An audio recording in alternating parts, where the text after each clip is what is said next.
Voltamos com a notícia de frente. Agora a gente volta ao vivo com o repórter Antônio Carlos Silva, que vai trazer informações do interior do estado, porque a Justiça cassou o mandato de um prefeito de Tangará da Serra. É o Fábio Junqueira, não é isso, Antônio? Por que foi cassado? Isso mesmo, Nayara. Fábio Junqueira, prefeito de Tangará da Serra. A decisão é da primeira Câmara de Direito Público e Coletivo do Tribunal de Justiça de Mato Grosso, decisão do último dia 17, que foi publicada no Diário de Justiça Eletrônico desta segunda-feira, dia 24. O que aconteceu? O Fábio Junqueira, ele foi afastado pela Câmara de Vereadores de Tangará da Serra, e aí, no período que ele ficou afastado, ele acabou autorizando o pagamento do próprio salário. Foi no período de 21 de maio de 2014 a 25 de novembro de 2014. E o que aconteceu? O Ministério Público havia recorrido desta acusação em nível de segunda instância, no Tribunal de Justiça de Mato Grosso. E por isso que agora houve essa decisão do TJ. Como punição, o que o prefeito de Tangará da Serra teve através dessa decisão do Tribunal de Justiça? Ele teve os direitos políticos suspensos por 8 anos, além da perda da função pública. Também deve pagar uma multa. Está proibido de contratar com o poder público e de receber benefícios ou incentivos fiscais ou creditícios, direto ou indiretamente. Ele também deve ressarcir o erário com R$112 mil. Segundo a assessoria de imprensa do prefeito de Tangará, Fábio Junqueira, diz que ele continua no cargo e que vai recorrer da decisão no próprio Tribunal de Justiça.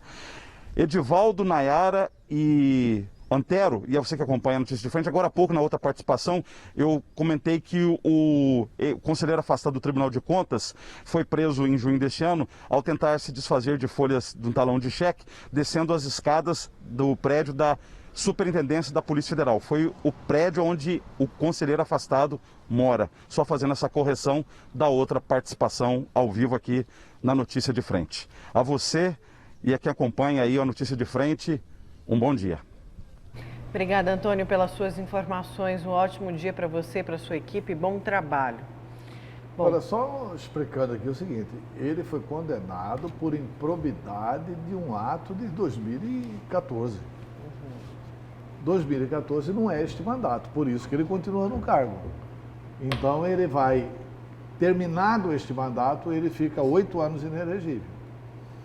Terminado este mandato, ele fica 8 anos inelegível, se não vencer os próximos recursos. E como o processo mas continua demora, no né? cargo. Como o processo demora, e volta no que você falou no início sobre a delação do Silval Barbosa. Isso mostra a grandeza de Rui Barbosa, né? Justiça tardia não é justiça. Não é justiça. É injustiça. Injustiça, é verdade. Antes e uma outra coisa, até 31 de dezembro ele está com todos os poderes na prefeitura de Tangará da Serra.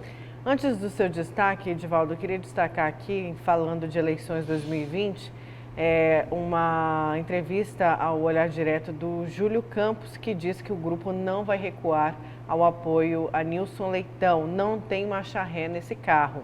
Não tem marcha ré nesse carro, ele disse. Essa é a resposta de Júlio Campos sobre o apoio do Democratas ao ex-deputado Nilson Leitão. Segundo o ex-governador, tudo será decidido na convenção partidária, mas o apoio dele e de seu irmão Jaime Campos ao deputado e do deputado Dilmar Dal Bosco não vai mudar. Estamos com Nilson Leitão e isso não muda.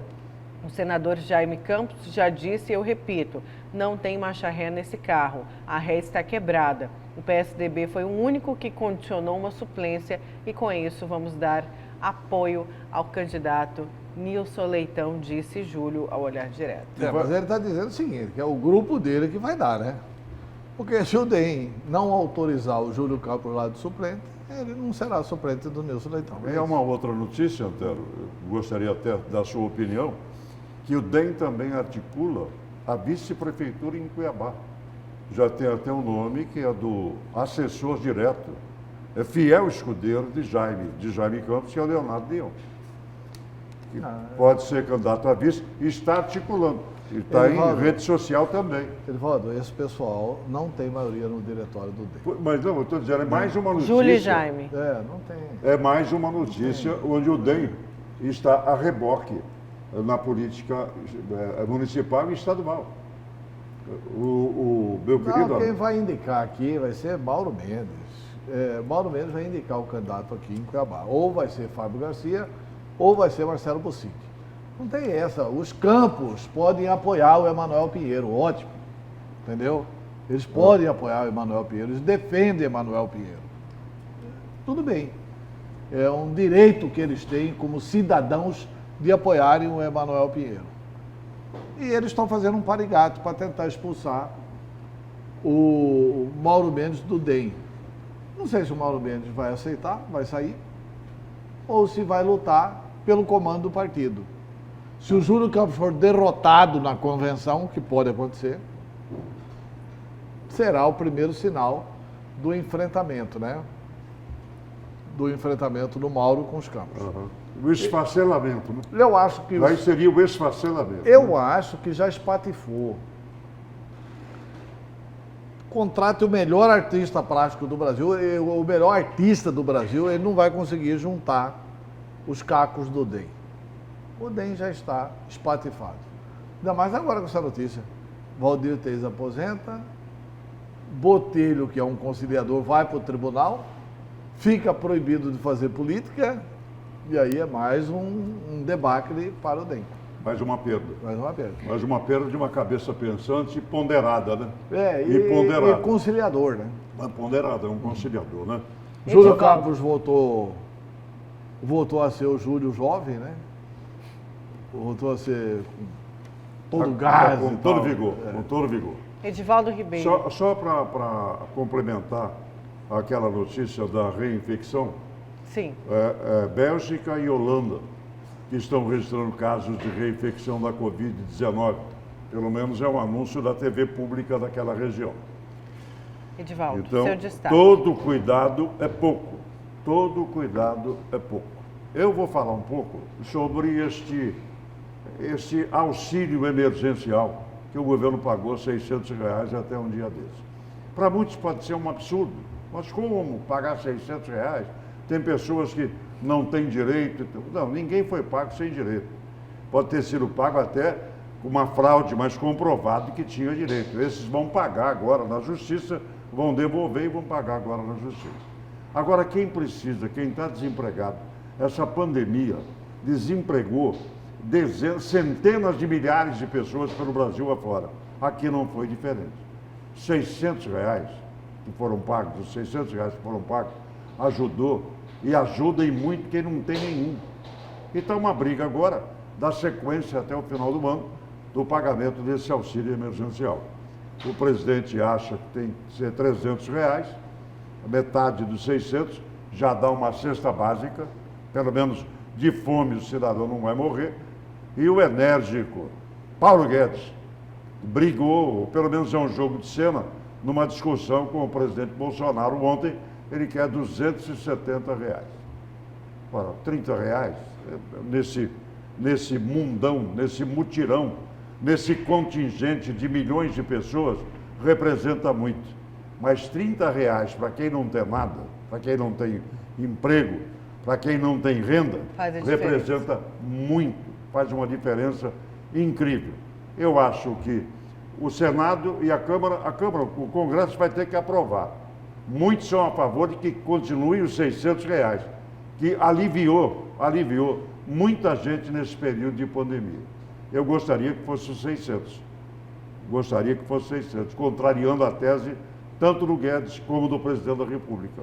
Mas o que vier nessa hora, como diz o cidadão comum, é de bom grado, 300 ou 600 ou 400 numa faixa intermediária, realmente vai aliviar e aliviar muita gente. Tem gente aí que está raspando laje para fazer farinha. Então, nessa hora, tudo que vier, e principalmente até 31 de dezembro, é bom. Vamos torcer para que as pessoas se utilizem desse dinheiro em benefício da panela. Essa comida.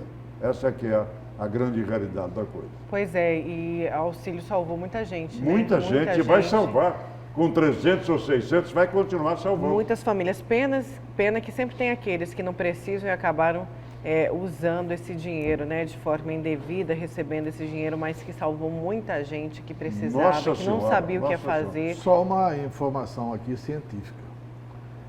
A Itália teve apenas 4 mortos ontem por Covid-19. Detalhe científico, sem cloroquina.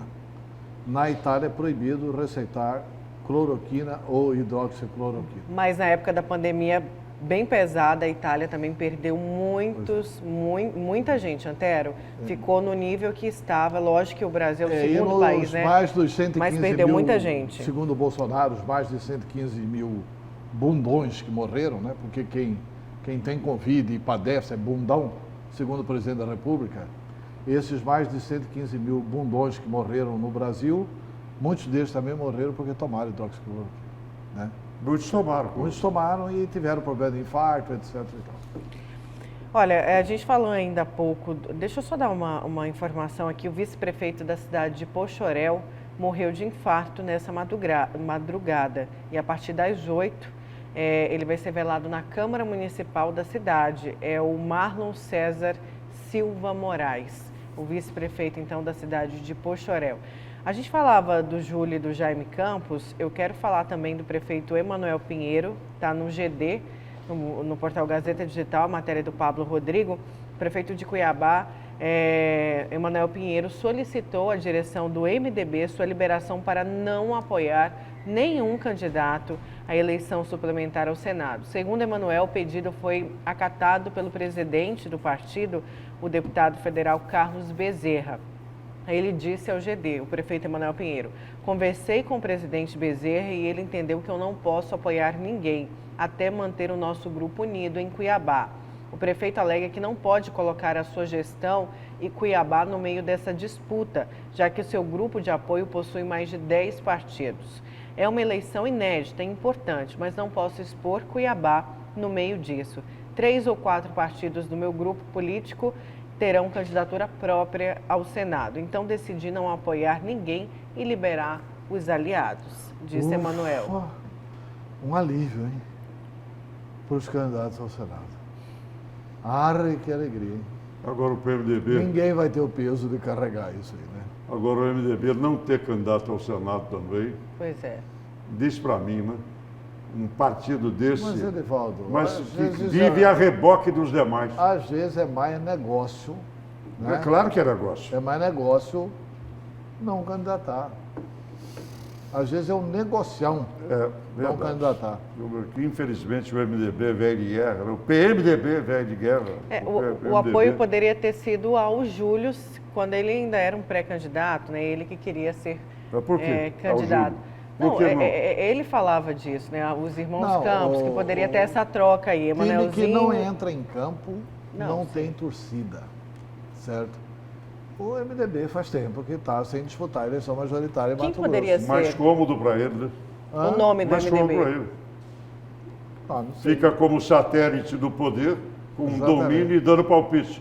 E usufruindo da influência do partido para cargos políticos. Não, a influência vai cada dia diminuindo. Então, Paulo, o MDB que já foi a maior bancada da Câmara, o MDB que na Constituinte elegeu a maioria do Congresso Nacional, tanto na Câmara quanto no Senado. A maioria de governadores. A maioria de governadores, quase a totalidade dos governadores, ou a totalidade dos governadores, o MDB só tá indo para baixo. Por quê? Porque não disputa. Porque não disputa. Olha, time que não entra em campo não tem torcida. Verdade, verdadeiro. Entendeu? Olha, a gente vai voltar ao vivo com o repórter Bruno Pinheiro, porque ele tem mais informações sobre a segunda fase da Operação Falso Negativo. Ela está sendo desencadeada aqui em Cuiabá também, Bruno? Como que é isso? Nayara, é isso mesmo. Nós continuamos apurando essas informações, essa operação no Distrito Federal, em São Paulo, Nova Mutum e agora há pouco todo o Ministério Público, o GAECO, esteve em um edifício na Avenida do CPA, aqui em Cuiabá. Essa investigação que tem alvo remédios medicamentos e os falsos negativos. Olha só o que chama atenção, em uma compra de aproximadamente 18 milhões de reais. É a empresa que venceu a licitação, ela vende só coisas de crianças, ou seja, insumos infantis, como todo item de diversão, de brinquedos, seria uma empresa do ramo de brinquedos infantil que acabou vendendo esses medicamentos. Essas imagens que a gente observa logo pela manhã é a chegada dessa operação do GAECO em um laboratório e também está dentro de uma região como se fosse um estoque. A gente já tem as imagens como se fosse esse estoque onde todo esse material está armazenado. Segundo aponta a investigação, mais de 70 milhões de reais envolvidos nesta investigação. E aí, essa empresa vencedora seria aqui da região norte do estado, em Nova Mutum, e também aqui em Cuiabá, alvos desta investigação. O secretário de Saúde do Distrito Federal já foi detido. Hoje pela manhã, com a chegada do GAECO, ele estava em sua residência. Ele já está sendo ouvido e essa operação continua em andamento. A gente volta durante o dia de hoje, durante essa terça-feira, com mais imagens do que realmente está acontecendo no estado de Mato Grosso. Só para a gente finalizar, o Ministério Público ainda recebeu a informação de que os funcionários estariam organizando uma nova licitação e que novamente seria mais um superfaturamento e uma suposta empresa que seria a vencedora. A gente reforça que aqui mesmo no estado já vimos exemplo em Rondonópolis, uma empresa que acabou vendendo rolos de papel higiênico, só que era uma empresa de informática. Agora, esta vez em Nova Mutum, com ligação ao Distrito Federal, é uma responsável de brinquedos infantil. Toda essa investigação, a gente volta às 10h50 no Cadeia Neles, reforçando um valor de aproximadamente 18 milhões de reais nesta compra que é investigada. Nayara, Antero, Edivaldo. Bruno, obrigada pelas suas informações, bom trabalho aí, parabéns pela apuração rápida de toda a equipe, produção, editores. Dar alguns detalhes aqui. Tem aqui algumas notas que eu vou ler do site do Antagonista. Isso desassossega.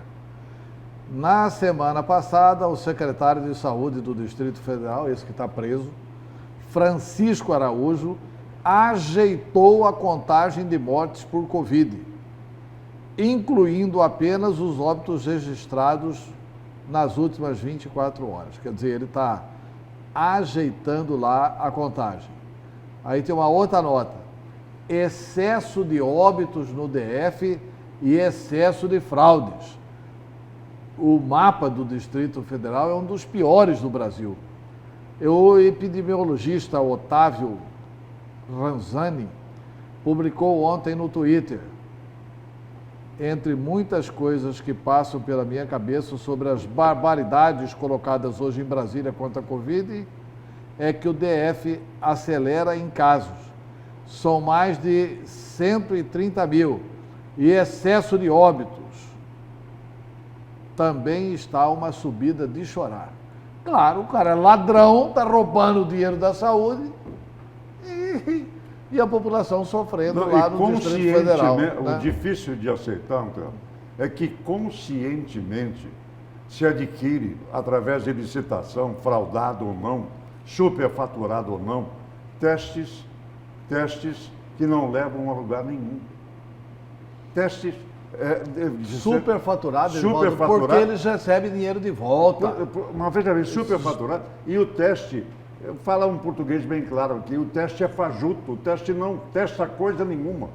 Isso é que é de arder a consciência de quem tem um mínimo de consciência, que pelo dinheiro vale tudo. Agora, diz que chegou aqui, vamos ver, até o Cadeia, quais são os envolvidos. E se temos envolvidos aqui. Aqui da capital também, né? Já que tem, como disse o Bruno, o Ministério Público estava num prédio na Avenida do CPA aqui na capital. Vamos então, gente? Vamos embora, né, Antero, bom dia, obrigada. Bom dia, Nayara Moura. Até amanhã. Amanhã é dia do Corinthians. Então, até amanhã. Então, e só uma informação, a gente teve um probleminha aí com o WhatsApp, não conseguimos colocar ninguém no ar, estamos sem, mas já estamos resolvendo esse problema, tá? Porque eu sei que vocês participam muito com a gente, só para dar aí um respaldo aos nossos telespectadores. Edivaldo, até daqui a pouco amanhã, lá no Cadeia Neles. Até amanhã, com a vou te graça de ver. Deus.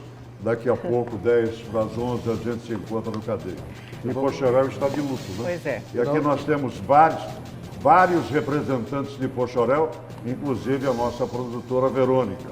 E também a nossa editora Neilinha, também de Poxoréu. Esse aí, ó, o vice-prefeito, é uma postagem do prefeito, falando, o vice-prefeito é o que está de vermelho, tá, gente?